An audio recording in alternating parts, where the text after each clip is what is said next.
from the Greater Cleveland Works. Please welcome the Chief Executive Officer of Greater Cleveland Works, Michelle Rose and Michael Rosenbaum. Thank you. Hi, everyone. As kindly introduced in a basketball fashion, I'm Michelle Rose. I'm the CEO of Greater Cleveland Works, which is the public workforce system serving Cleveland and Cuyahoga County. The Cuyahoga being the name of our river running through our beautiful city. And I bet you're wondering why a workforce development board is up here, or maybe even what a workforce development board is. We were invited today to talk about a project we're pursuing together in Cleveland, really for the first time in the life of your company, and a unique value proposition.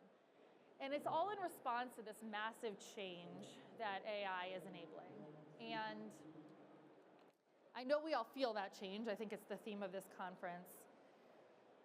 And one of the reasons I'm so excited about this project, which we'll get into, is we have to continue to innovate even during all of these massive government and technology changes. In Cleveland, we've just started saying that this is the beginning of the Cleveland era, really leveraging these technological changes for industrial revival, real housing solutions, and government innovation. I know people don't typically think of government as the most innovative space, but we are doing it. Every city has housing challenges. Please let me know if you're from a city that doesn't have housing challenges, which generally impacts workforce development and industrial revival. I want to talk about that for a second because in Cleveland, it's really the core of what we're trying to do to create good jobs for our residents and to also attract new people to Cleveland who may not have considered living the Route 4. So Greater Cleveland Works, as I mentioned, is the Workforce Development Board, which means we receive federal funding to connect job seekers to employers. And we are very different than any of the other companies throughout this big expo because we really sit at the intersection of economic development and social services. And that makes the task of embracing AI and technology a little bit more uphill. But one of the ways we are doing that is through this project of using predictive technology to get ahead of the curve, respond to the impacts of AI on our workforce, on our market, by augmenting the high-touch support that our job seekers come to us for. So a really important part of why Mike and I came together for this project is that we don't want to replace what is important in employment and training services. If you need help getting a job, if you're unemployed, if you're not really sure what to do next, if you're not sure if your skills meet the demands of the market, you don't want an app or a computer telling you what to do with your life. You want a person who cares about your success. And one of the things that's so exciting about this model is that it really empowers our coaches who do critical, hard, people-facing work with the information they need and the job seekers need to really succeed. So I guess without further ado, let's back up a minute because I want Mike to talk about Arena, the tool itself, and really how we did come together and what is compelling to you about why we would pursue this project together. Cool. Thanks, and thanks everyone for being here. So my name's Mike Rosenbaum, and I'm the founder and CEO of Arena. And I may just give you a little bit of context behind sort of where Arena came from, because I think it really does inform what Michelle's talking about. So the background behind Arena is about 1 billion years ago, in the late 90s, I was an academic. I taught economics and law at Harvard and did some work for the Clinton administration. That may have aged me. And I was working originally around tech policy and then around labor issues. And specifically, the Clinton administration was building a cluster of policies that were anchored by something known as the Empowerment Zone program, which was designed to incentivize capital to flow into communities that had been left behind largely by declining manufacturing and industry. And it was incentivizing retail, places like Walmart and 7-Eleven, to expand in those communities. And I disagreed with the policies. Said it may be true that a community that's been left behind by the decline of manufacturing and industry is an untapped retail market, but the bigger challenge is that it's an untapped talent market. And it's an untapped talent market because the market for talent is based on resumes. Resumes correlate with socioeconomic background and race and gender, but in many jobs, they're not great predictors of success in a job. We're often used to looking at someone's resume to see if they've had a more junior job or something that looks familiar to us. And what that does is it makes it very difficult for someone who may have been working in manufacturing and industry 25 plus years ago to move into jobs that were growing, which is things like tech and healthcare. So I disagreed with the policy. I lost the argument. Went back to academia. My academic advisor said, I think you want to do this more than write about it. And so I moved to Baltimore because it was a post-industrial city that had GM and Bethlehem Steel as its major employers. And those job bases were down by 95%, similar to the kinds of things we're talking about today. And I started a company called Catalyte, which used tech to predict the likelihood that someone would be in the top 2% of all software engineers after receiving training. And then we built that company into what became one of the larger tech apprenticeship businesses in the US. And that is not the company we're here to talk about. Arena came about because I sort of serendipitously met an executive at a hospital. And she asked me what I did, and I told her, and she said, I think we're bad at hiring. I said, why do you think you're bad at hiring? And she said, well, I think we're bad at hiring because we turn over a lot of staff, so this is important for an employer, and our junior staff looks different than our senior staff. So could you help us? And I said, I don't know that much about healthcare. I knew a lot about tech, but not as much about healthcare. She's like, we'll be an early customer if you think you can figure it out. So we built a platform that would predict the likelihood that someone would achieve an outcome in a job, in an employer, particularly a healthcare employer, in a way that would get hiring managers to rely on those predictions so that the way that the organization put its workforce together would look different. And we spent several years building that tech. It ended up working pretty well, and we started scaling it. So that is Arena. And Arena today has about 20% of everyone who works in and around healthcare in the United States on its platform. So what that means is that in every community in the US, essentially, including Cleveland, we have a huge amount of information about who's going to achieve what where, and we use that in a couple of different ways. One is our core business historically has been licensing that technology to employers so that they can figure out who to hire, who to train in what, where to put someone, and how to manage a workforce. What we are doing with Cleveland is by identifying folks who are being dislocated by changes in the economy and then moving folks directly into a job, we're shortening the amount of time it takes from dislocation into a job, and we are moving folks into a job where we know their income immediately and we know their income trajectory. So it allows us to shorten time from dislocation to job, it allows us to increase income upon that next job, and it allows to increase the rate of increase of income after that. Should I keep going? Yes. I've got a couple going. other thoughts. Yeah. So there are a couple problems that you're solving here. So problem one is the way that people typically make hiring decisions. So we typically rely on resumes, we typically rely on these signals that often remind us of ourselves. So you can to get an organization to change how it makes decisions. But with respect to how you deploy this kind of technology into a community, one of the big challenges is that we are all very susceptible in figuring out what career we want to have to people we know and to our own personal experiences. And what that means is that career trajectories correlate highly with social capital. So if I have a parent or a friend or a neighbor who has a particular professional career trajectory, I said, I can imagine myself doing that and I can go do that. But if I grow up in a neighborhood where I don't know someone who does that, I don't have a parent who does that, I don't have a relative who does that, I don't see someone who I know who has that job, I may not think of that as a career. I don't even know how to get into that career. And so what we are doing is we are presenting both to job seekers and to the folks counseling job seekers, the coaches, information about job trajectories that someone would be likely to succeed in. And so that's step one, which is a super important piece of information that people don't normally have.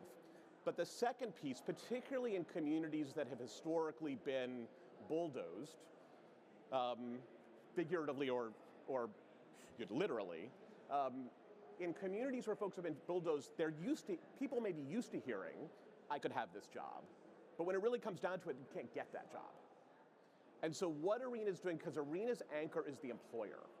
So because the employers are relying on Arena to make decisions about who to hire and who to train and who to promote, when we deliver that information to an individual, what happens is that individual is likely to get the job. And that's why we're able to shorten the amount of time from dislocation to job and to increase the income in that job and the income trajectory up.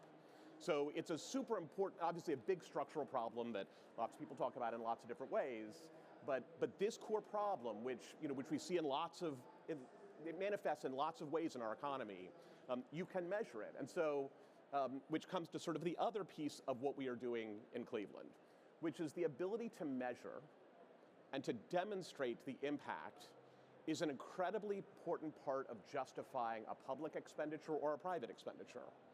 And so, because we are integrated into the HR systems of an employer, we have the raw payroll data, and because we are getting EEOC reporting data, we have demographic information. So we're able to identify what happens to a workforce in terms of a whole variety of metrics with respect to bias.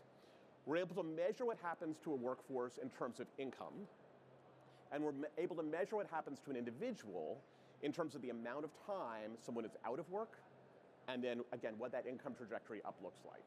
And so the ability to then report that back out to a fiduciary for public dollars, to an entity that is saying, is this a worthwhile investment of a public dollar, or is this a worthwhile investment of a private dollar? The ability to report that out real time is a foundational and important piece of being able to justify why it is that we can structure our communities in a way that accelerates the movement from jobs that are being destroyed into jobs that are being created. Thanks, Mike. One question that came up for me that I'm going to ask you to answer for the audience is, you've achieved a lot of success with Arena in employers. It would be easy for you to continue to find employers in healthcare and otherwise, and sign them up for the platform and sign up job seekers, their potential and current employees. Why work through a workforce development board to do what we're trying to do? So I don't want to say that we aren't continuing to sign up customers, right, yes, commercial customers. Yes. We are continuing to sign up commercial customers. However, we heard it in the last presentation. The disruption that we are facing as a society is foundational to the stability of our political system. And our ability to reach individuals who are affected by dislocation and to create a mechanism for folks to move more quickly from roles and industries that are shrinking into roles and industries that are growing is foundational to why it is we started in the first place. Not to get too big picture, but there are lots of examples globally of situations where the rate of disruption increases in a country. And then what ultimately happens is that country collapses in one way or another. And so what we are doing is ensuring that everyone has a pathway to dignity. And if everyone has a pathway to economic security and dignity, then we can have a society that is stable. But if we don't, and if an increasing percentage of the folks in this country or any country don't have that pathway to dignity, then we have political instability. And that's bad for business. But that obviously is not why we're doing this. But I think, when we think about some of these trends people have been talking about for a long time, I mean, they've been talking about them since I was working on the decline in manufacturing and industry that was really accelerating in the 80s and 90s. Today we saw disruption that was accelerating already because of technology. We saw then a massive acceleration of that disruption in March of 2020. Then another acceleration of that disruption when LLMs became mature. ChatGPT came out at the end of 2022. And now we're seeing another disruption by a fundamental re-envisioning of federal government policy. So sort of the sequence of these events is accelerating the process of job destruction and creation. And the question is 100 years ago, when the process of job creation and destruction took a lifetime, the political implications of it were smaller. When the disruption happens, I believe the last speaker talked about the decline in software engineering job postings in the last 24 months. you're talking about, depending on how you measure it, somewhere between a 65 and 85% decline in recent graduate hiring of software engineers just in 24 months. I mean, that is a massive transformation. And that's the kind of rate that we're seeing this acceleration. So that's why measuring the amount of time from an individual being dislocated to an individual being in a new job, and a job that is growing, and a job that pays more money, and a job that has income growth, is fundamental to the conversation that we have as a country and a society about how are we going to invest public dollars and how are we going to construct each community's economy in a way that makes this possible. Yeah, I couldn't agree more. And I think part of what drew us to each other is that really the through line of all of this that I hope you're taking away is that this is ultimately about answering the question of who gets left behind and who benefits from this massive shift. And how are we ensuring that those who most need and could most benefit from our services, from this technology, and from a shift in the way we think about ourselves as a community have true economic mobility. Economic mobility is the reason that we're both here, that drew us to our respective roles and this project. And so I think just really what we wanted to share with you today is what we're up to. We're at the beginning of our partnership together, and it's so good to be here to talk about what that means in the context of this broader work and all of these changes. And really just to get going. We're looking for like-minded partners. We're looking for people who are interested in what we learn over the next year or two. And so more than anything, I hope you'll also follow up with us if this intrigues you or if you do similar work. We have 2.5 minutes, I think, to take any questions that might have come up during our last few minutes. Or we can just keep going about how excited. We can keep talking.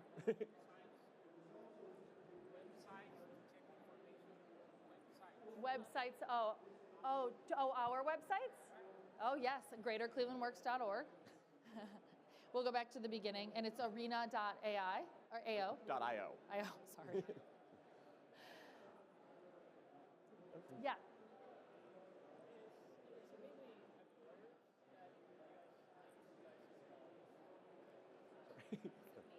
Yeah.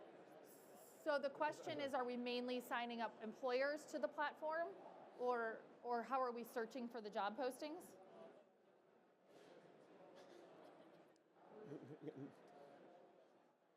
Oh, who will the users be? So at a workforce development board like ours, greaterclevelandworks.org, our core function is matching employers and their job openings to job seekers and their skills and interests. So we are more successful when we can do that at higher scale on both sides of that equation.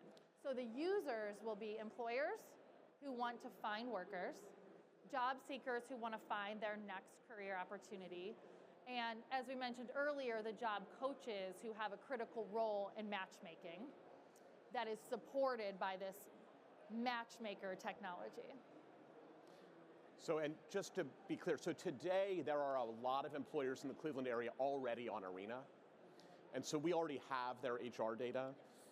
We're already making predictions. They're already relying on these predictions to make decisions about who to hire, if there's someone close by who'd be good at the job, what happens if I increase pay by $1 an hour, who's likely to leave in the next 90 days. These are all things that an employer uses Arena for.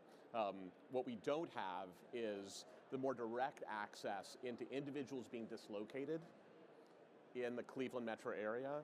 And we will also create a mechanism for employers who are not currently on the platform to come onto the platform for free, get a little bit less functionality, but just so that their jobs can also be accessed using this platform.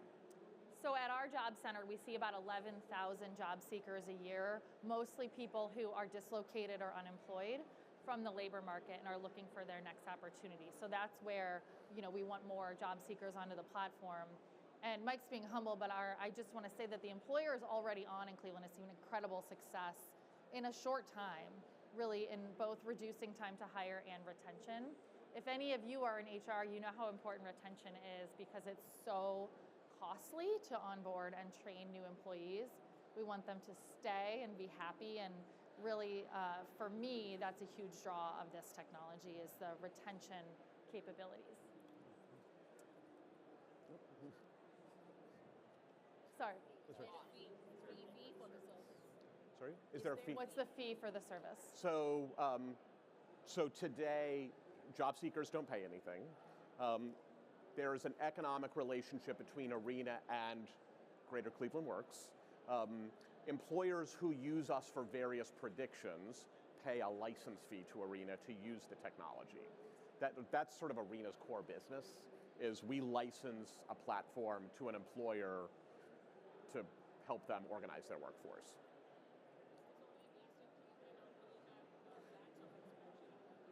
We're in all 48 contiguous US states. Now we don't have this relationship anywhere else, but we have a footprint, we have people, again, we have 20% of everyone who works in and around healthcare in the United States is on this platform already. And so, so we are in all 48 contiguous US states. All right. Alaska and Hawaii. We want to thank everybody for coming to our speaker series. We want to give a round of applause to the Chief Executive Officer of the Greater Cleveland Works, Michelle Rose and Michael Rosenbaum.